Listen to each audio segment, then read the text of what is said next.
ഇന്ന് നമ്മുടെ കൂടെ വോയിസ് ഓഫ് വിക്ടറിയിൽ ചന്ദ്രനാണ്. ഞങ്ങൾ സ്നേഹത്തോടെ ചന്തു എന്ന് വിളിക്കും.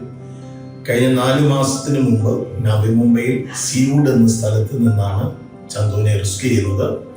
ചന്തുവിൻ്റെ അന്നത്തെ കണ്ടീഷനൊക്കെ വളരെ മോശമായിരുന്നു.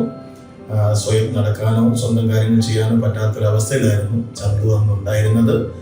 എന്നാൽ എങ്ങനെയായിരുന്നു, എങ്ങനെ ബോംബെ വന്നു, എങ്ങനെ മെഡ്സോമി വന്നു, ഇവിടുത്തെ എക്സ്പീരിയൻസ് എങ്ങനെയാണെന്ന് ചന്തു തന്നെ നമ്മളോട് പറയും. നമുക്ക് ചന്തുവിനോട് ചോദിക്കാം. ചന്തു, എങ്ങനെയാണ് ഈ ബോംബെയിൽ എത്തിയത്? എന്തായിരുന്നു ജീവിതത്തിന്റെ? ഹോട്ടൽ പണിയായിരുന്നു. ഹോട്ടലില് ഞാൻ ഹോട്ടൽ പണി എടുക്കുന്നത് കരിക്കിന്റെ അറ്റോളം ഉണ്ടായിരുന്നു. കരിക്കിന്റെ പിന്നെ അത് അടിയോടെ കോളേജ് സർക്കിളിലോടെ അതൊക്കെ പൊളിഞ്ഞു പോയി.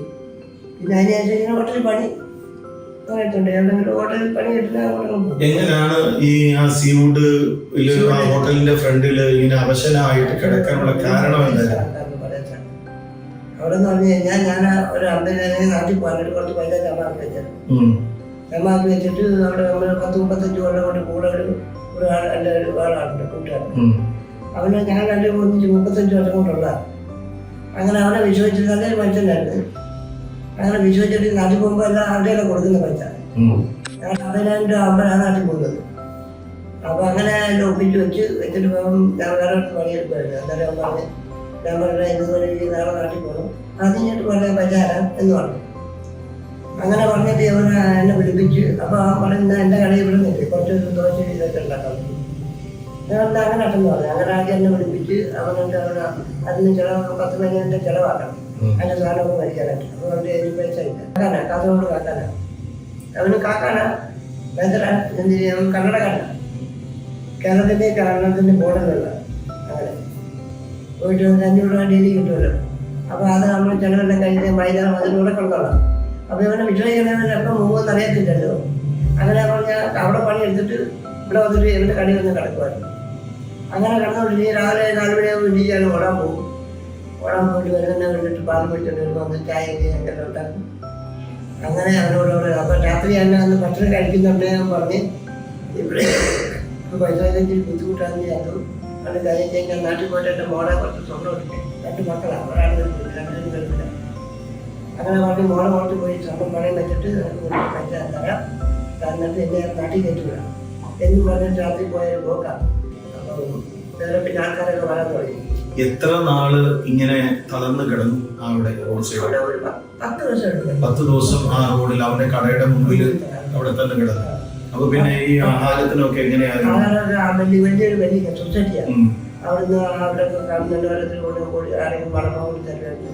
പിന്നെ നമ്മുടെ മറാഠിക്കാർ പിള്ളേരുണ്ടായിരുന്നു, ചായ തരുമായിരുന്നു. അവർക്ക് വീട്ടിൽ ചോറ് ഉണ്ടാക്കി അവർ കൊണ്ട് തരുമായിരുന്നു. തമിഴന്മാരൊക്കെ ഉണ്ടായിരുന്നു. പലരുടെയും സഹായത്താലായിരുന്നു ചന്തു അവിടെ കഴിഞ്ഞത്. അപ്പൊ ഇവിടെ മേഴ്സിഹോമില് മലയാളികളായ സോഷ്യൽ വർക്കേഴ്സിന്റെ കരുണയുടെയാണ് ഇവിടെ റെഫർ ചെയ്യുന്നത്. നമ്മൾ റെസ്ക്യൂ ചെയ്യുന്നു. ഇവിടെ വന്ന ഒരു അവസ്ഥ എന്ന് പറഞ്ഞത് എഴുന്നേറ്റ് നടക്കാൻ പറ്റാത്ത ഒരു വല്ലാത്ത എങ്ങനെയാ ഇപ്പൊ എങ്ങനെയുണ്ട് മേഴ്സിഹോമില്? എങ്ങനെയുണ്ട് ചന്തുവിന്റെ ആരോഗ്യസ്ഥിതി? എന്റെ ആരോഗ്യം കയ്യൊന്നും ശരിയായി കഴിഞ്ഞാൽ ഈ കയ്യൊന്നും ശരിയാക്കാൻ മതി. അത് നേരത്തെ ഇങ്ങനെ നടക്കാൻ പറ്റുമായിരുന്നു? നേരത്തെ ഇങ്ങനെ കൈയിറക്കാൻ പറ്റുമായിരുന്നു? അത് ഇവിടെ വന്നതിന് ശേഷമാണ് നടക്കാൻ വന്നിട്ട് 4 മാസം കഴിഞ്ഞു. ഈ 4 മാസത്തെ മാറ്റമാണ് ചന്തുവിന്റെ ജീവിതത്തിലുള്ളത്. ഇവിടെ വന്നതിന് ശേഷം നടക്കാൻ തുടങ്ങിയത്. അതേപോലെ ഇടിക്കാൻ പോലും പറ്റുന്നില്ല. കക്കൂസിൽ പോകണമെങ്കിൽ ആരെങ്കിലും കൂടെ വേണം. നമ്മുടെ ഇവിടുത്തെ ഒരു കക്കൂസുണ്ട് കടയ്ക്കകത്തല്ലേ. അപ്പോൾ കടക്ക ആയിരത്തി കക്കൂസിൽ കൂടുതൽ വിചാരിച്ചാൽ വരും. അവൻ എന്നെ രാത്രി നോക്കുന്നുണ്ട്, ഭക്ഷണമൊക്കെ ഉണ്ടാക്കി തരും.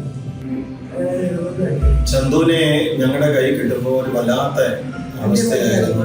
നടക്കാൻ പറ്റത്തില്ല, നല്ലതുപോലെ സംസാരിക്കാൻ പറ്റത്തില്ല, സ്വന്തം കാര്യങ്ങൾ ചെയ്യാൻ ബുദ്ധിമുട്ടായിരുന്നു. എന്നാൽ നിങ്ങളുടെ പ്രാർത്ഥന, നിങ്ങളുടെ സ്നേഹം, ദൈവത്തിന്റെ മഹാകരുണ ഇന്ന് ചന്തുവിനെ ആയുസ്സോടെ, ബലത്തോടെ, ആരോഗ്യത്തോടെ ദൈവം നിർത്തിയിരിക്കുന്നു. ദൈവത്തിന്റെ കരുണയാണ്. തുടർന്നും നിങ്ങൾ ചന്തുവിനെ ഓർത്ത് പ്രാർത്ഥിക്കുക.